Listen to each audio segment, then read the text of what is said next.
한파 경보가 내려진 새벽이었습니다. 영석은 파출소 야간 근무를 마치고 유리문을 밀려던 참이었죠. 그런데 문 앞에 뭔가 있었습니다. 새끼 진돗개 2마리였어요. 한 마리는 2발로 일어서서 앞발을 모으고 있었고, 다른 한 마리는 고개를 돌려 어두운 골목 쪽을 가리키고 있었습니다. 영석은 경찰 생활을 하면서 많은 유기견을 봤지만 이런 경우는 처음이었어요. 너희들 어디서 왔니?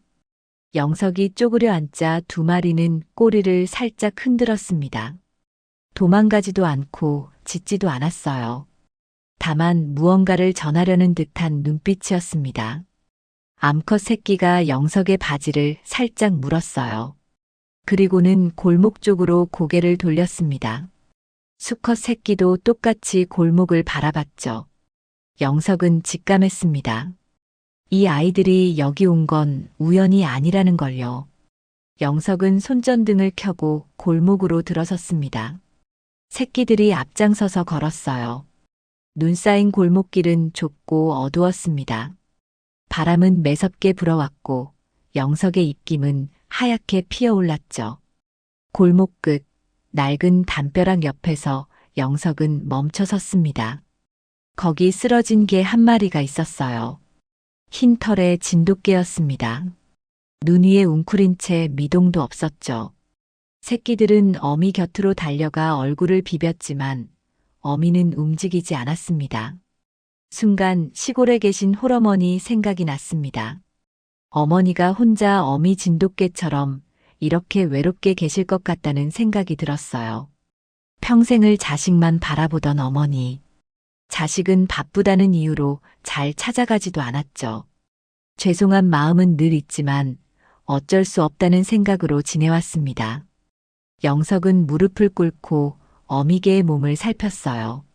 숨은 겨우 붙어 있었지만 체온은 거의 느껴지지 않았습니다. 얼마나 오래 이 추위 속에 있었던 걸까요? 새끼들은 어미를 살리기 위해 사람을 찾아 나선 거였습니다. 그것도 한밤중에 이 추운 날씨에 말이죠. 괜찮아, 괜찮을 거야. 영석은 재킷을 벗어 어미개를 감쌌습니다. 새끼 2마리도 품에 안았어요. 그리고 파출소로 돌아와 동물병원에 급히 연락했죠. 후배 민재가 당직실에서 나와 상황을 봤습니다. 형님, 이거 보호소로 보내야 하는 거 아닙니까? 민재의 말은 틀리지 않았어요. 규정상 유기동물은 보호소로 인계하는 게 맞았습니다. 하지만 영석은 고개를 저었죠. 일단 병원부터 데려가자. 새끼들이 직접 사람을 찾아온 거야.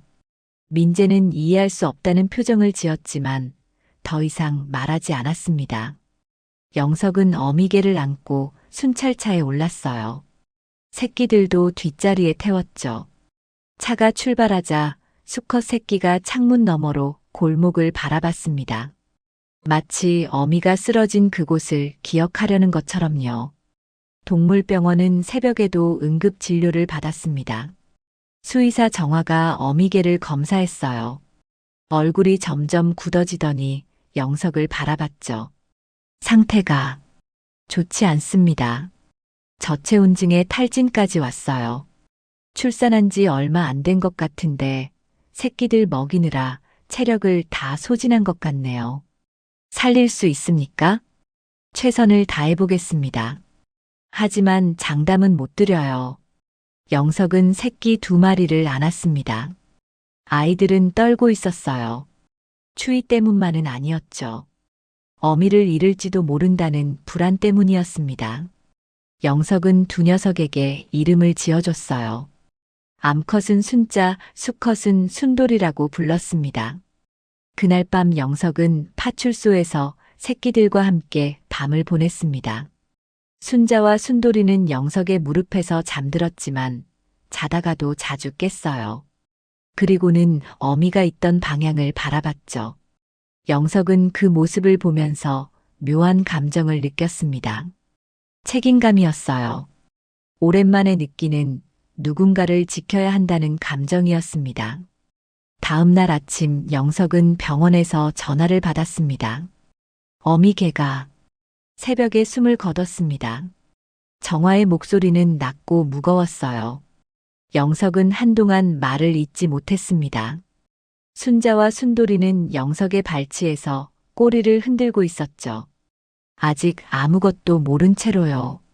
새끼들은 어떻게 해야 할까요? 보호소로 보내시면 됩니다. 건강한 새끼들이니까 입양될 확률이 높아요. 영석은 전화를 끊고 순자와 순돌이를 내려다봤습니다. 두 녀석은 여전히 영석을 올려다보고 있었어요. 기다리고 있었죠.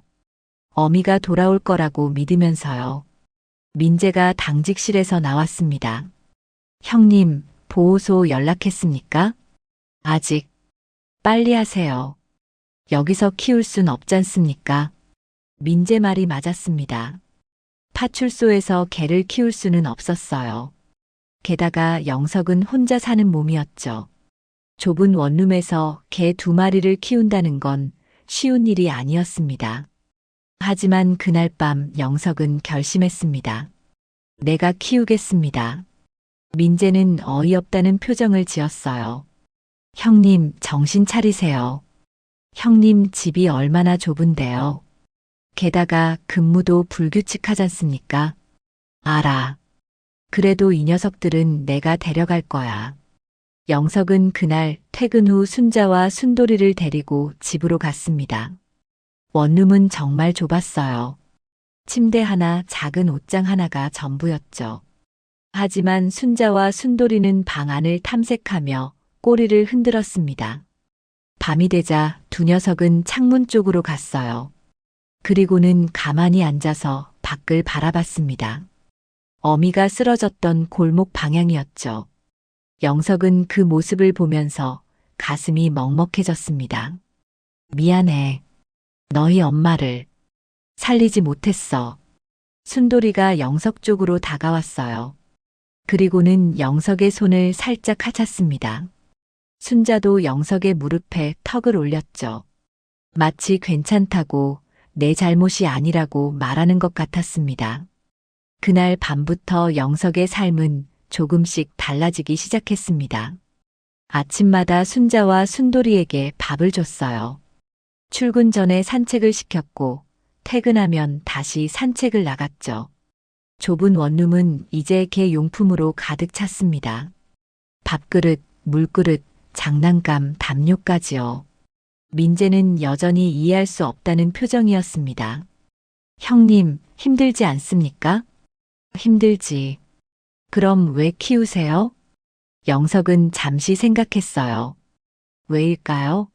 단순히 불쌍해서였을까요? 아니면 책임감 때문이었을까요? 글쎄, 나한테 필요한 것 같아서. 걔가요? 아니, 이 녀석들이 나를 필요로 한다는 느낌? 민재는 고개를 갸웃했지만 더 묻지 않았습니다. 그러던 어느 날 영석은 뜻밖의 전화를 받았습니다. 여보세요? 영석 씨? 목소리를 듣는 순간 영석은 숨이 멎는 것 같았어요. 수진이었습니다. 이혼한 지 3년 만에 처음 듣는 전처의 목소리였죠. 수진 씨, 갑자기 연락해서 미안해요. 그런데 지연이 일로 좀 만날 수 있을까요? 지연. 영석과 수진 사이의 외동딸이었습니다. 자폐 스펙트럼 진단을 받은 아이였죠. 영석은 지연이를 제대로 돌보지 못했습니다. 바쁜 근무 핑계로 어떻게 대해야 할지 모른다는 핑계로요. 결국 그게 이혼의 가장 큰 원인이 됐습니다. 무슨 일인데? 전화로는 힘들 것 같아요. 직접 만나서 얘기할게요. 영석은 주말에 수진을 만나기로 했습니다. 약속 장소는 수진이 지연이와 살고 있는 아파트 단지 앞 카페였어요. 그날 영석은 순자와 순돌이를 데리고 나갔습니다. 왜 데리고 갔을까요? 스스로도 잘 몰랐어요. 다만 이 녀석들이 곁에 있으면 조금 덜 불안한 것 같았습니다. 카페 앞에 도착하자 수진이 나와 있었어요. 수지는 영석을 보더니 잠시 멈칫했습니다. 그러고는 순자와 순돌이를 내려다봤죠. 깨를 키우세요? 응. 얼마 전부터. 그래요. 수진의 표정은 복잡했습니다. 반가움과 낯설미 뒤섞인 얼굴이었어요. 지연이는 집에 있어요. 요즘 상태가 안 좋아서요. 수지는 한숨을 쉬었습니다. 예전보다 더 예민해졌어요. 낯선 사람은 물론이고 저한테도 눈을 잘 안 마주치고 말도 거의 안 해요. 영석은 가슴이 내려앉았습니다. 내가 뭘 도와줄 수 있을까? 사실은요. 수진이 순자와 순돌이를 가리켰어요. 이 아이들을 지연이한테 보여줄 수 있을까요? 영석은 수진의 제안에 잠시 망설였습니다. 지연이가 개를 좋아하나? 잘 모르겠어요. 동물을 본 적이 거의 없으니까요.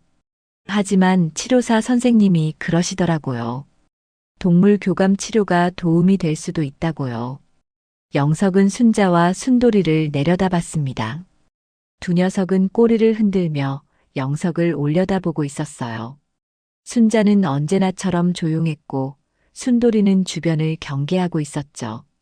그럼 한번 해볼까요? 수진의 얼굴에 희미한 안도감이 스쳤습니다. 영석은 수진을 따라 아파트로 올라갔어요. 복도를 걷는 내내 가슴이 두근거렸습니다. 3년 만에 다시 보는 딸이었죠. 지연이는 어떻게 자랐을까요? 자신을 기억이나 할까요? 수진이 현관문을 열었습니다. 지연아, 엄마 왔어. 거실은 조용했어요. 텔레비전도 꺼져 있었고 불도 켜지 않은 채였습니다. 수진이 안쪽 방문을 두드렸죠. 지연아, 손님 오셨어. 문이 열리지 않았습니다. 수진은 천천히 문을 밀었어요. 방 안에는 지연이가 구석에 웅크리고 앉아 있었습니다. 창문 커튼도 닫혀져 있어서 방 안은 어두웠죠. 지연아. 영석이 한 발짝 들어서려는 순간 지연이가 몸을 더 움츠렸습니다. 영석은 멈춰섰어요. 수진이 작게 고개를 저었죠. 너무 가까이 가면 놀라요. 영석은 문 앞에 선 채로 지연이를 바라봤습니다. 아이는 자랐어요. 키도 컸고 머리카락도 길어졌죠. 하지만 표정은 여전히 닫혀 있었습니다. 세상과 단절된 듯한 얼굴이었어요. 그때였습니다. 순자가 영석의 다리 사이로 방 안으로 걸어 들어갔어요. 영석이 제지하려 했지만 순자는 이미 방 한가운데까지 가 있었습니다. 수진이 놀라서 순자를 붙잡으려 했죠. 안 돼요, 지연이가 놀랄. 하지만 순자는 수진에게도 가지 않았습니다. 그냥 방 한가운데 조용히 앉았어요. 그리고는 지연이를 바라봤죠. 짖지도 않고 다가가지도 않았습니다. 그냥 가만히 앉아서 기다렸습니다. 순돌이도 영석 옆에 앉았어요. 역시 움직이지 않았죠. 지연이가 고개를 살짝 들었습니다. 순자와 눈이 마주쳤어요. 지연이는 눈을 깜빡였습니다. 순자도 눈을 깜빡였죠.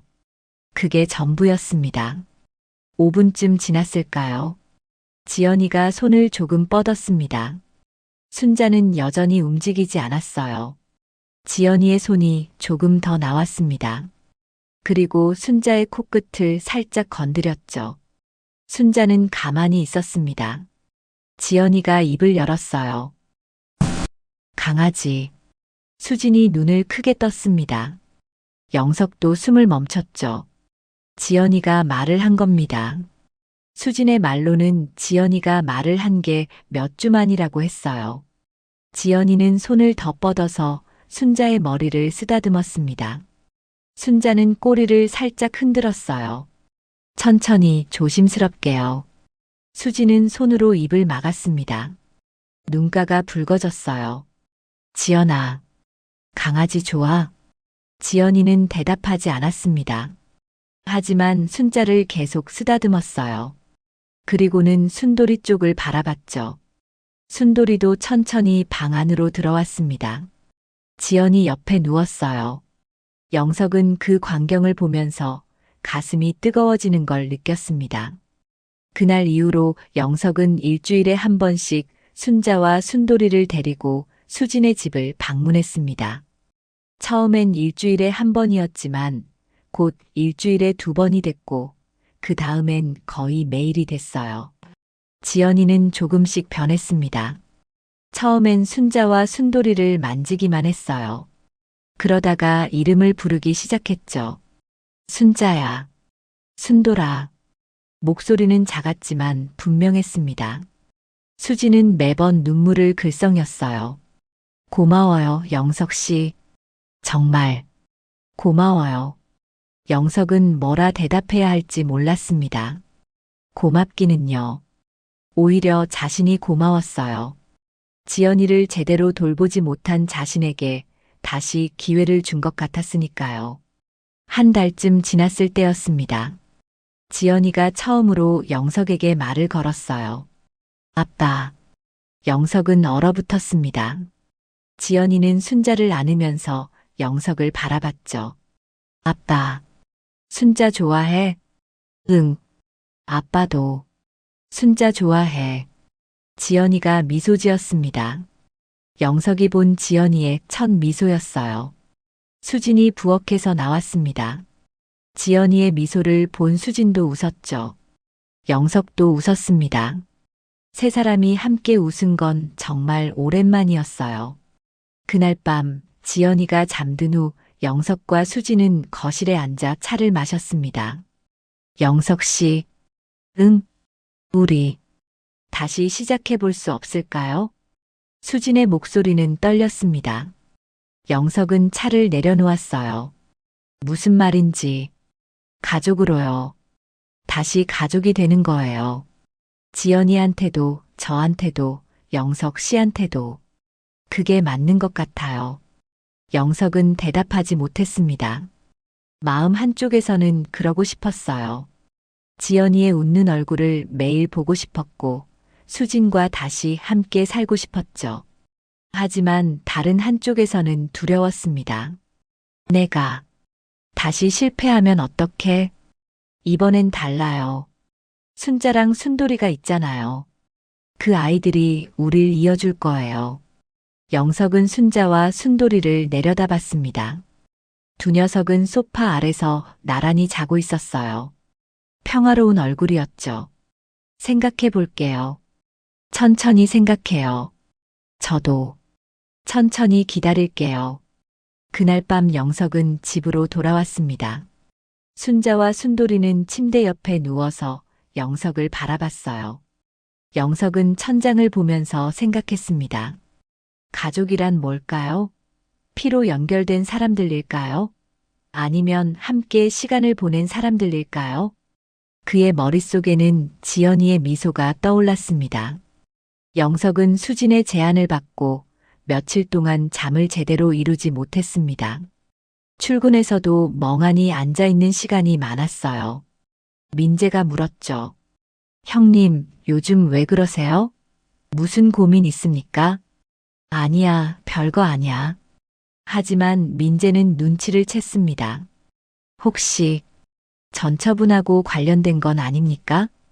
영석은 대답 대신 한숨만 쉬었어요. 그렇군요. 형님, 조언 하나 해도 될까요? 해봐. 후회 없는 쪽을 선택하세요. 나중에 그때 이렇게 했더라면 하는 것보다 지금 해보고 안 되는 게 나으니까요. 민재의 말은 단순했지만 무게가 있었습니다. 영석은 고개를 끄덕였죠. 그날 저녁 영석은 순자와 순돌이를 데리고 산책을 나갔습니다. 공원 벤치에 앉아서 두 녀석을 바라봤어요. 순자는 영석의 발치에 턱을 괴고 있었고 순돌이는 주변을 경계하며 앉아 있었죠. 너희는 어떻게 생각하니? 순자가 꼬리를 살짝 흔들었습니다. 순돌이도 영석 쪽으로 고개를 돌렸어요. 영석은 결심했습니다. 다시 한번 해보기로요. 이번엔 도망가지 않기로요. 다음 날 영석은 수진에게 전화했습니다. 수진 씨, 나 다시 해보고 싶어. 수진은 한동안 말이 없었어요. 그러다가 작은 목소리로 대답했죠. 고마워요, 영석 씨. 영석과 수진은 천천히 관계를 회복해 나가기로 했습니다. 당장 같이 살기보다는 자주 만나고 함께 시간을 보내면서요. 지연이를 중심으로 순자와 순돌이를 매개로 해서요. 주말마다 영석은 수진의 집을 방문했습니다. 지연이와 함께 공원을 산책했고 순자와 순돌이와 놀아줬어요. 지연이는 날이 갈수록 밝아졌습니다.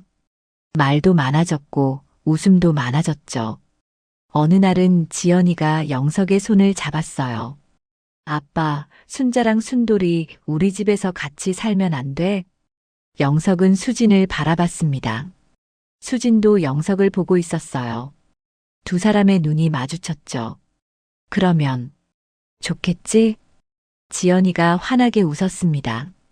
하지만 모든 게 순조롭게 흘러가지는 않았습니다.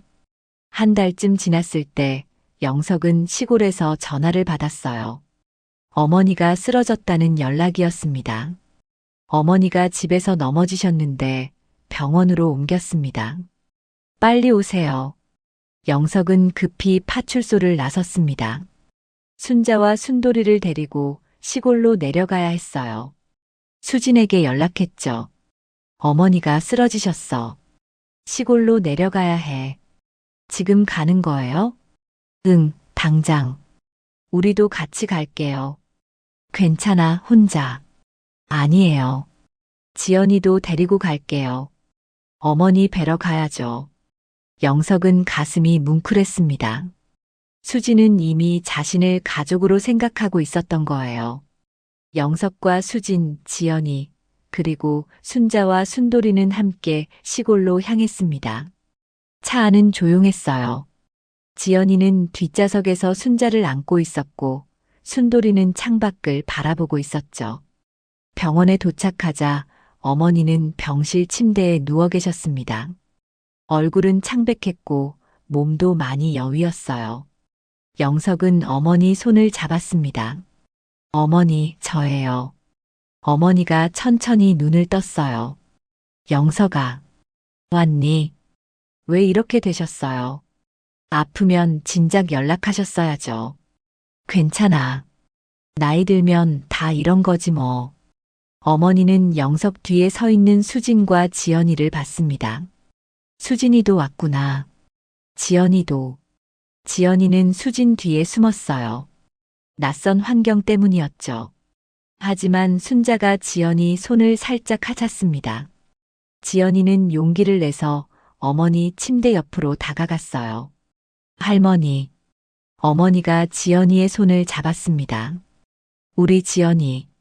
많이 컸네. 어머니의 눈가에 눈물이 맺혔어요. 영석도 눈시울이 붉어졌죠. 의사는 어머니의 상태가 심각하지는 않다고 했습니다. 다만 노안으로 인한 낙상이고 앞으로 혼자 생활하기는 어려울 거라고 했어요. 보호자분이 함께 계셔야 할 것 같습니다.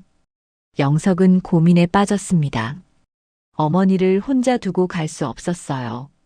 하지만 자신에게는 일이 있었고 수진과 지연이도 서울로 돌아가야 했죠. 그날 밤 병원 복도에서 수진과 이야기를 나눴습니다. 영석 씨, 어머니를 서울로 모시는 게 어때요? 서울로? 우리 집이 좀 넓거든요. 방도 하나 더 있고요. 하지만 어머니도 가족이잖아요. 우리가 모셔야죠. 영석은 수진을 바라봤습니다. 수진의 눈빛은 진지했어요. 고마워. 고마울 것 없어요.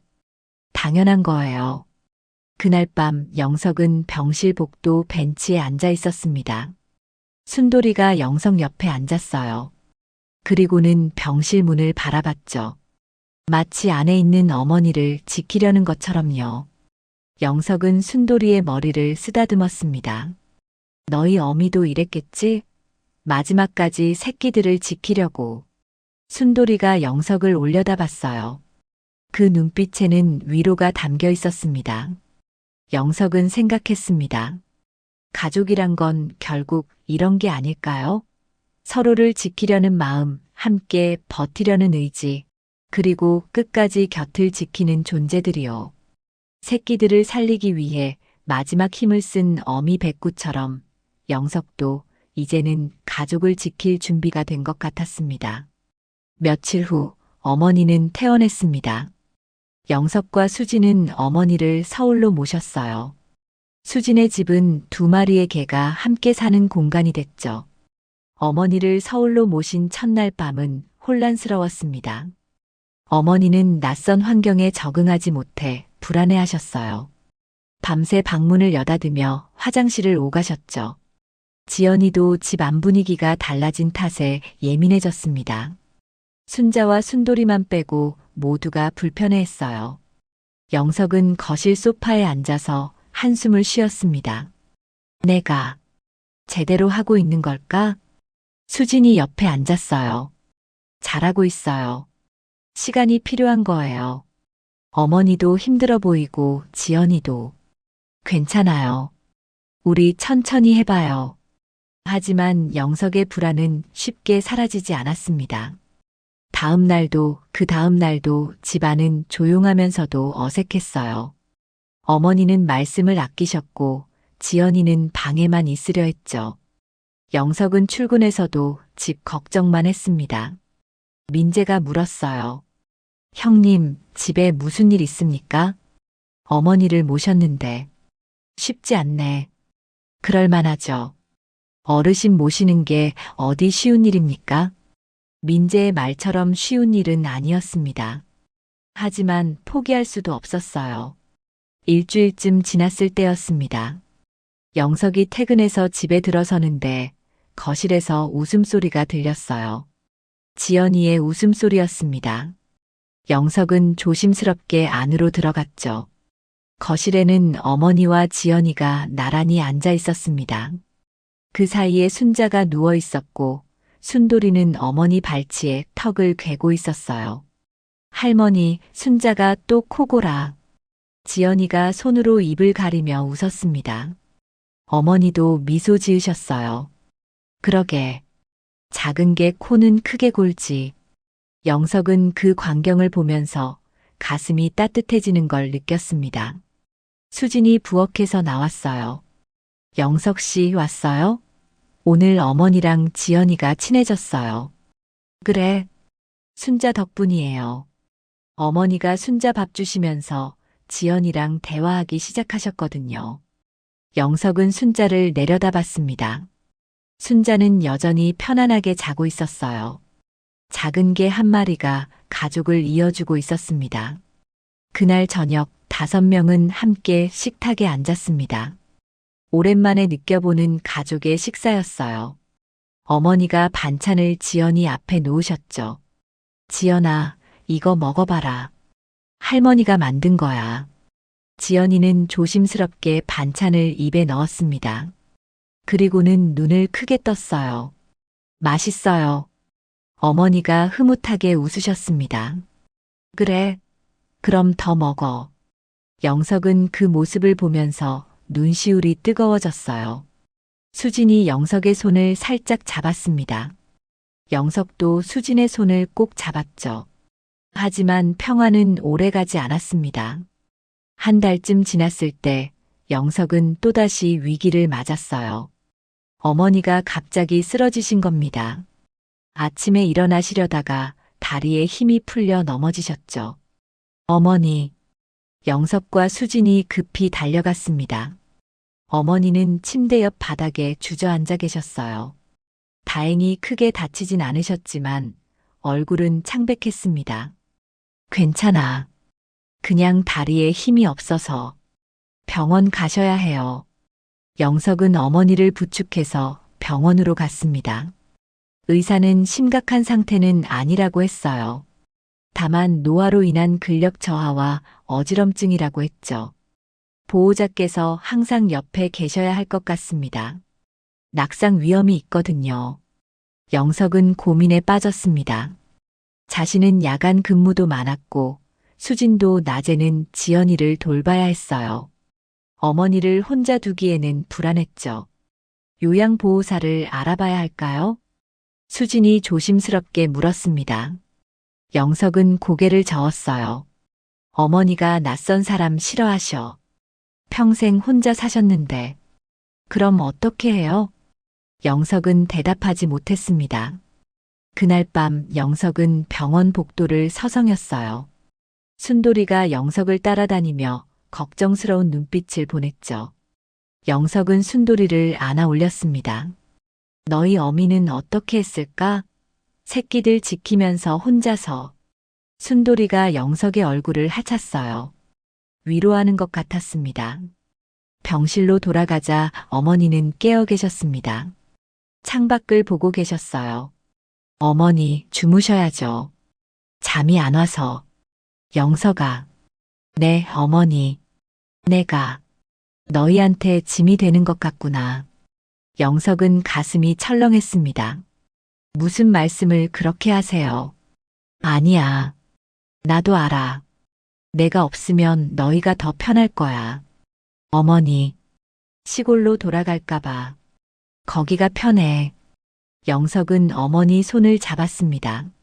어머니, 저희가 함께 있고 싶어서 모신 거예요. 짐이 아니에요.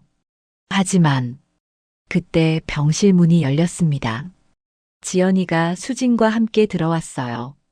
지연이는 순자를 안고 있었죠. 할머니. 지연이가 침대 옆으로 다가왔습니다. 그리고는 순자를 어머니 옆에 올려놓았어요. 할머니, 순자가 할머니 보고 싶대요. 순자가 어머니 손을 살짝 하찼습니다. 어머니는 순자를 쓰다듬으셨어요. 순자야. 고맙구나. 지연이가 어머니 손을 잡았습니다. 할머니, 우리 집에 있어야 해요. 할머니 없으면. 저 슬퍼요. 어머니의 눈에서 눈물이 흘러내렸습니다. 영석도 수진도 눈물을 참지 못했어요. 지연아. 할머니가 미안하구나. 괜찮아요. 할머니, 우리 같이 있어요.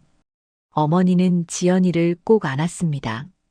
순자도 두 사람 사이에 끼어 있었어요. 영석은 그 모습을 보면서 깨달았습니다. 가족이란 건 짐을 나눠지는 게 아니라 함께 버티는 거라는 걸요. 어머니가 태어난 후 집 안 분위기는 조금씩 변했습니다. 어머니는 더 이상 시골로 돌아가겠다는 말씀을 하지 않으셨어요. 대신 지연이와 함께 시간을 보내시는 일이 많아졌죠. 아침마다 지연이와 함께 순자와 순돌이에게 밥을 주셨고 오후에는 함께 산책을 나가셨습니다. 지연이도 변했습니다. 예전보다 말이 많아졌고 표정도 밝아졌어요. 학교에서도 친구들과 조금씩 어울리기 시작했다고 수진이 말했죠. 선생님이 그러시더라고요. 지연이가 요즘 많이 좋아졌다고요. 수진은 영석에게 말하면서 눈물을 글썽였습니다. 이게 다 영석 씨 덕분이에요. 순자랑 순돌이 덕분이고요. 영석은 고개를 저었어요. 나는 아무것도 안 했어. 이 녀석들이 다 한 거지. 순자와 순돌이는 소파 아래에서 나란히 자고 있었습니다. 평화로운 모습이었어요. 하지만 평화는 또다시 깨졌습니다. 어느 날 밤 영석이 야간 근무를 마치고 집에 돌아왔을 때였어요. 집안이 이상하게 조용했습니다. 불도 꺼져 있었죠. 다들 자나? 영석은 조심스럽게 안으로 들어갔습니다. 거실에 수진이 소파에 앉아 있었어요. 얼굴이 창백했죠. 수진 씨? 수진이 고개를 들었습니다. 눈이 붉었어요. 영석 씨. 순돌이가. 영석의 가슴이 철렁 내려앉았습니다. 순돌이가 왜? 오후에 산책 나갔다가 차에 치였어요. 영석은 숨이 멎는 것 같았습니다. 지금 어디 있어? 동물병원이에요. 수술 중이에요. 영석은 급히 동물병원으로 향했습니다. 수진도 따라 나섰어요. 차 안은 조용했죠. 두 사람 모두 말을 하지 못했습니다. 병원에 도착하자 정화 수의사가 나왔습니다. 얼굴이 무거웠어요.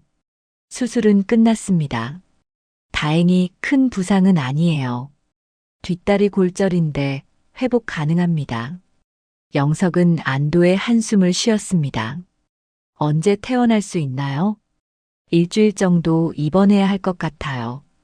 경과를 지켜봐야 하거든요.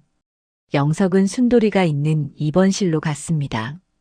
순돌이는 마취에서 깨어나지 않은 상태였어요. 뒷다리에는 깁스가 되어 있었죠. 순돌아.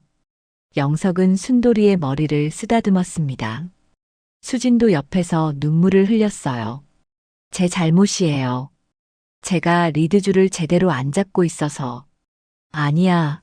사고는 누구 잘못도 아니야. 하지만 수진은 계속 자책했습니다. 집으로 돌아오는 길, 차 안은 여전히 조용했어요.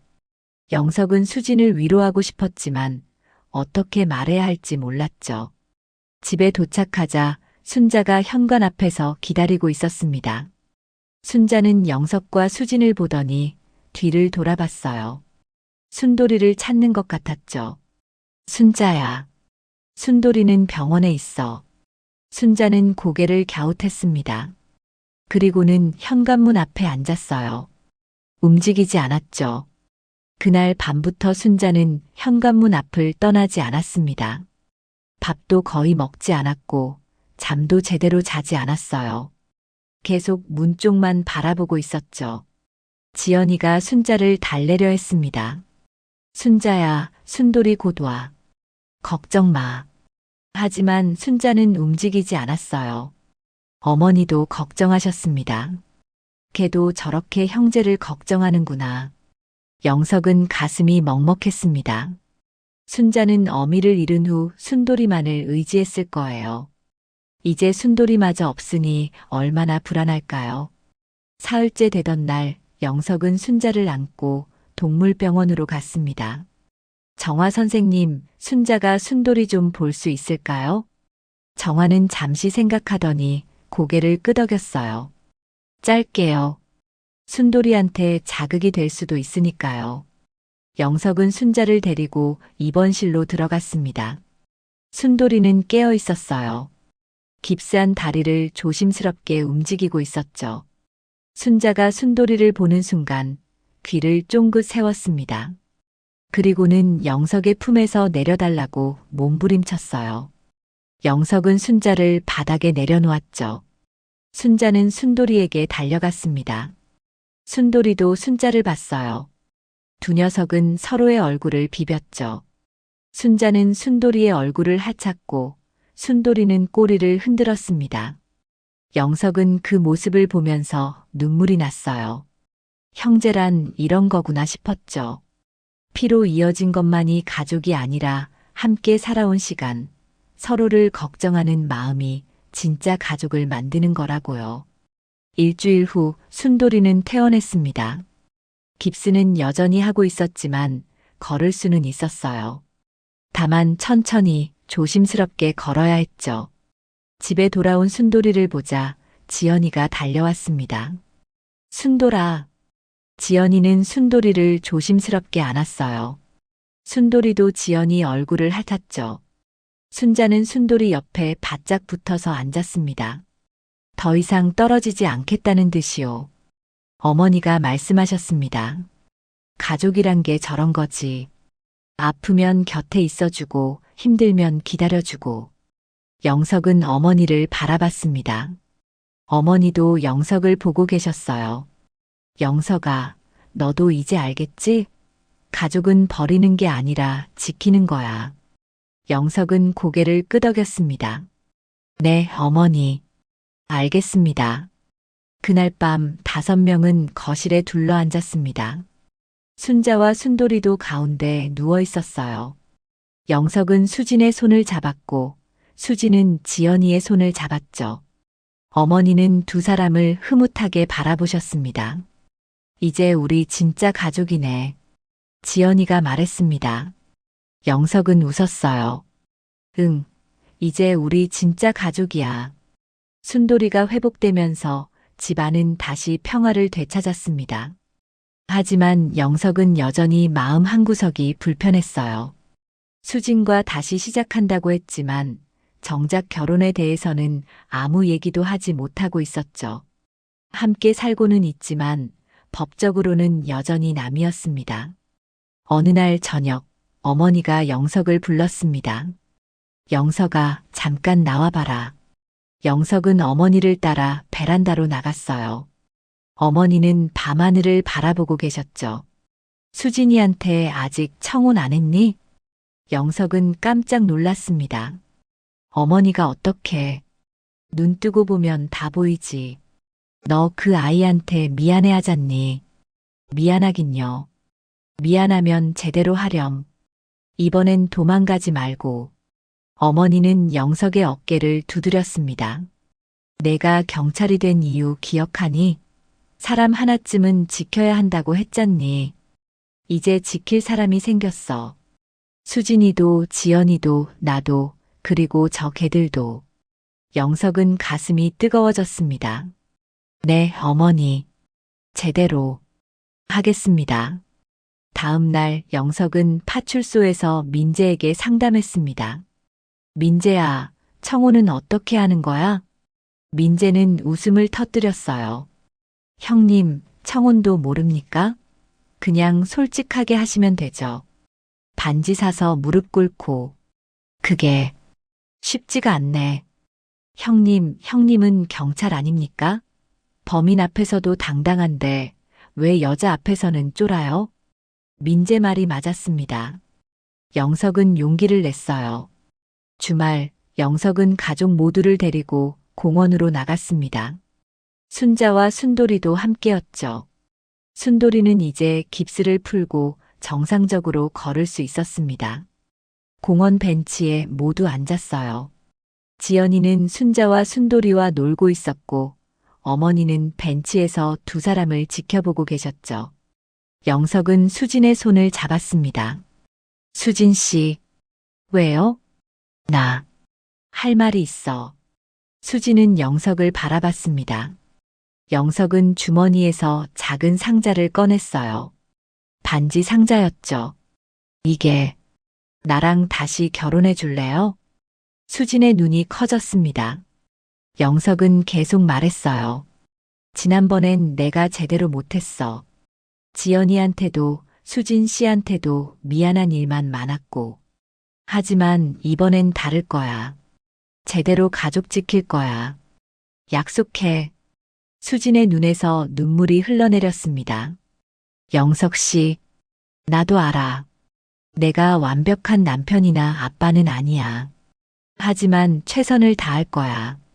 순자랑 순돌이가 가르쳐 줬어. 가족은 포기하는 게 아니라 끝까지 함께 가는 거라고. 수지는 울면서 고개를 끄덕였습니다. 네, 좋아요. 영석은 수진을 꼭 안았어요.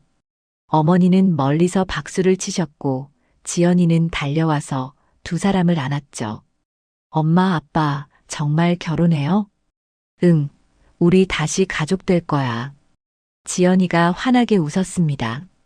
순자와 순돌이도 꼬리를 흔들며 주위를 뛰어다녔어요. 한 달 후 영석과 수지는 작은 결혼식을 올렸습니다. 하객은 많지 않았어요. 파출소 동료들, 수진의 친구 몇 명, 그리고 가족들이 전부였죠. 하지만 따뜻한 시기였습니다.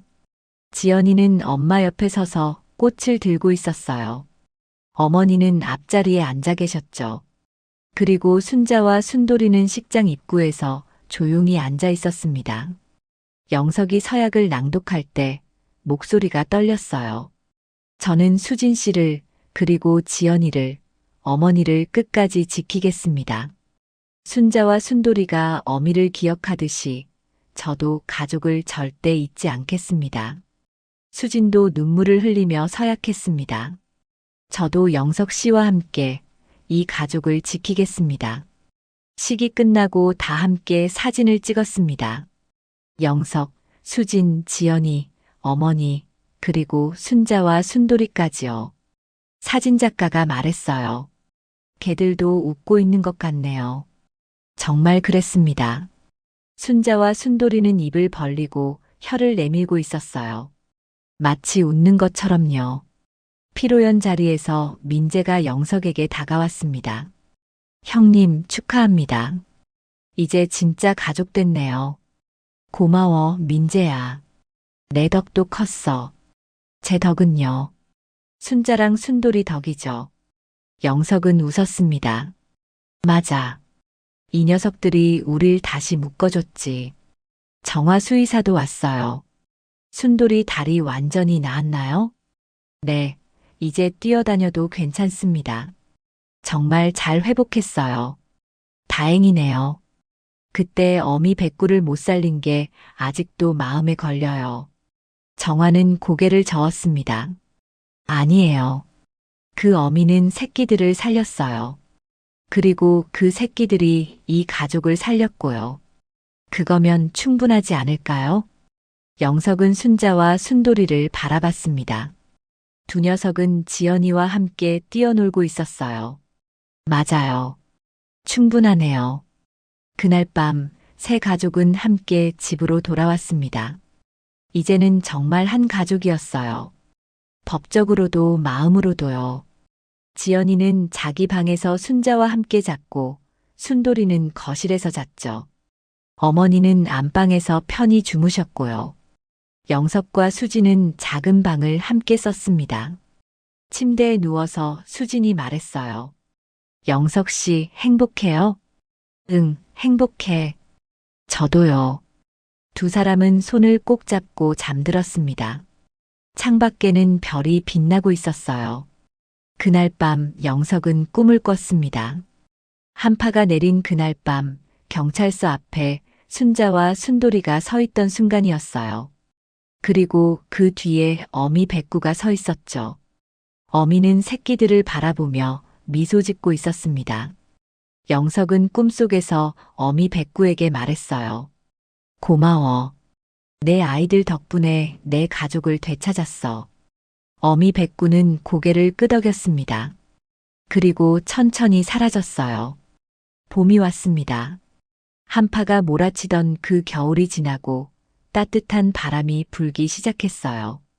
공원에는 벚꽃이 피어났고 거리에는 사람들의 웃음소리가 넘쳐났죠. 영석의 집도 봄을 맞이했습니다. 지연이는 이제 학교에 혼자 갈 수 있게 됐어요. 물론 가방 안에는 순자 사진이 들어있었지만요. 친구도 생겼습니다. 같은 반 여자아이와 매일 같이 다녔죠. 어머니는 건강을 많이 회복하셨습니다. 이제는 혼자서도 집안을 돌아다니실 수 있었어요. 가끔 시장도 다녀오셨죠. 순자와 순돌이를 데리고요. 수지는 웃음이 많아졌습니다. 예전처럼 밝게 웃었고 노래도 자주 불렀어요. 영석과 함께 저녁을 준비하면서 이런저런 이야기를 나눴죠. 영석도 변했습니다. 퇴근하면 집으로 서둘러 돌아왔어요. 가족이 기다리고 있다는 걸 알았으니까요. 순자와 순돌이도 기다리고 있었고 지연이도 어머니도 수진도 기다리고 있었죠. 어느 토요일 오후 영석은 가족 모두를 데리고 산책을 나갔습니다. 순자와 순돌이는 이제 완전히 자란 개가 됐어요. 털도 윤기가 났고 몸도 튼튼해졌죠. 순돌이의 다리도 완전히 나아서 뛰어다니는데 전혀 문제가 없었습니다. 공원을 걷다가 영석은 문득 발걸음을 멈췄습니다. 저 앞에 파출소가 보였어요. 순자와 순돌이가 처음 찾아왔던 그 파출소였죠. 영석은 그때를 떠올렸습니다. 한파 경보가 내린 새벽 유리문 앞에 앉아있던 두 마리의 새끼 진돗개. 한 마리는 아빠를 모으고 부탁하는 자세를 취했고 다른 한 마리는 골목을 가리키고 있었죠. 그때 영석은 몰랐습니다. 이 작은 생명들이 자신의 무너진 가족을 다시 일으켜 세울 줄은요. 영석 씨, 왜 그래요? 수진이 물었습니다. 영석은 파출소를 가리켰어요. 저기, 순자랑 순돌이를 처음 만난 곳이야. 지연이가 순자와 순돌이를 안았습니다. 정말요? 거기서 만났어요? 응. 그날 밤이 정말 추웠는데 이 녀석들이 거기 앉아 있었어. 어머니가 말씀하셨습니다. 참 신기한 일이지. 개들이 사람을 살린 거나 마찬가지잖니. 영석은 고개를 끄덕였습니다. 맞아요. 이 녀석들이 우릴 살렸어요. 순자와 순돌이는 파출소 쪽을 바라봤어요. 기억하는 것 같았습니다. 그날 밤 어미를 살리기 위해 찾아왔던 그곳을요. 영석은 두 녀석을 쓰다듬었습니다. 너희 어미도 자랑스러워할 거야. 새끼들이 이렇게 잘 자랐으니까. 순자가 영석의 손을 살짝 핥았어요. 순돌이도 꼬리를 흔들었죠. 파출소 앞을 지나 조금 더 걷다가 영석은 작은 꽃집 앞에 멈춰 섰습니다. 잠깐만 기다려. 영석은 꽃집에 들어가서 흰 국화 한 다발을 샀어요. 그리고 가족들에게 말했죠. 잠깐 갈 데가 있어. 영석은 가족들을 데리고 그날 밤 어미 백구가 쓰러져 있던 골목으로 향했습니다. 골목은 예전과 똑같았어요. 좁고 어두운 길이었죠. 골목 끝 낡은 담벼락 앞에서 영석은 멈춰 섰습니다. 여기였어. 어미 개가 쓰러져 있던 곳. 영석은 무릎을 꿇고 꽃을 놓았습니다. 순자와 순돌이도 그 자리에 앉았어요. 두 녀석은 꽃을 바라보다가 서로를 바라봤죠. 고마워. 내가 새끼들을 지켜줘서, 그리고 그 새끼들이 우릴 지켜줬어. 영석은 조용히 말했습니다. 수진도 눈물을 흘렸어요. 지연이는 꽃 앞에 무릎을 꿇고 손을 모았죠. 순자랑 순돌이 엄마 고마워요. 어머니도 고개를 숙이셨습니다.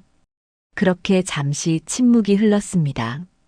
바람이 불었어요. 따뜻한 봄바람이었죠. 꽃잎이 흩날렸습니다. 마치 어미 백구가 대답하는 것 같았어요. 영석은 일어섰습니다. 그리고 가족들과 함께 골목을 나섰어요. 순자와 순돌이는 한 번 더 뒤를 돌아봤습니다. 그리고는 영석을 따라 걸었죠. 집으로 돌아오는 길 지연이가 물었습니다. 아빠, 순자랑 순돌이 엄마는 지금 어디 있어요? 영석은 하늘을 올려다봤습니다. 하늘에 있을 거야. 별이 되어서 순자랑 순돌이를 지켜보고 있을 거야. 그럼 우리도 지켜보고 있어요? 그럼 우리 가족 모두를 지켜보고 계실 거야. 지연이는 하늘을 올려다보며 손을 흔들었습니다. 순자 엄마 안녕하세요. 저 지연이에요. 순자랑 순돌이 잘 키울게요. 영석은 웃었습니다. 수진도 어머니도 웃으셨어요. 그날 밤 집에 돌아와서 5명은 거실에 둘러 앉았습니다. 순자와 순돌이는 가운데 누워 있었어요. 지연이는 텔레비전을 보고 있었고 어머니는 뜨개질을 하고 계셨죠. 수지는 차를 준비했고 영석은 신문을 보고 있었습니다. 평범한 저녁이었습니다. 특별할 것 없는 일상이었어요. 하지만 영석에게는 그 일상이 가장 소중했습니다. 한때는 혼자였던 영석이었어요. 좁은 원룸에서 텔레비전만 켜두고 잠들던 사람이었죠. 가족을 지키지 못했다는 죄책감에 눌려 살았던 사람이었습니다. 하지만 이제는 달랐습니다. 지켜야 할 가족이 생겼고 함께 웃을 수 있는 사람들이 생겼어요. 그리고 그 모든 것의 시작은 한파 속에서 용기를 낸 2마리의 작은 개였습니다. 영석은 순자와 순돌이를 바라봤습니다. 너희 덕분이야. 정말 고마워. 순자가 눈을 깜빡였어요. 순돌이는 하품을 했죠. 수진이 영석 옆에 앉으며 말했습니다. 이제 우리 영원히 함께 있는 거죠? 당연하지. 이제 절대 놓지 않을 거야. 지연이가 두 사람 사이에 끼어들었습니다. 저도요. 저도 절대 안 놓을 거예요. 어머니가 웃으셨습니다. 다들 붙어 있으면 어떡하니? 숨이 막히겠다. 하지만 어머니의 얼굴은 행복해 보였습니다. 밤이 깊어갔습니다. 하나둘 불이 꺼지고 가족들은 각자의 방으로 들어갔어요. 순자는 지연히 방으로 갔고 순돌이는 거실에 남았죠. 영석은 거실 불을 끄기 전에 순돌이를 쓰다듬었습니다. 잘 자, 순돌아. 순돌이는 꼬리를 한번 흔들었어요. 영석은 방으로 들어가 수진 옆에 누웠습니다. 창밖에는 별이 빛나고 있었어요. 영석은 그 별들 중 하나가 어미 백구라고 믿었습니다. 새끼들을 지키기 위해 마지막 순간까지 버텼던 그 어미개가 이제는 하늘에서 모두를 지켜보고 있을 거라고요. 고마워. 영석은 작게 속삭였습니다. 그리고 눈을 감았어요. 그날 밤 2마리의 개가 경찰서를 찾지 않았다면 이 가족은 서로를 다시 찾지 못했을 겁니다. 하지만 작은 생명들의 용기가 무너진 가족을 다시 일으켜 세웠습니다. 때로는 우리가 구하려던 것이 오히려 우리를 구하기도 합니다. 그것이 바로 가족입니다.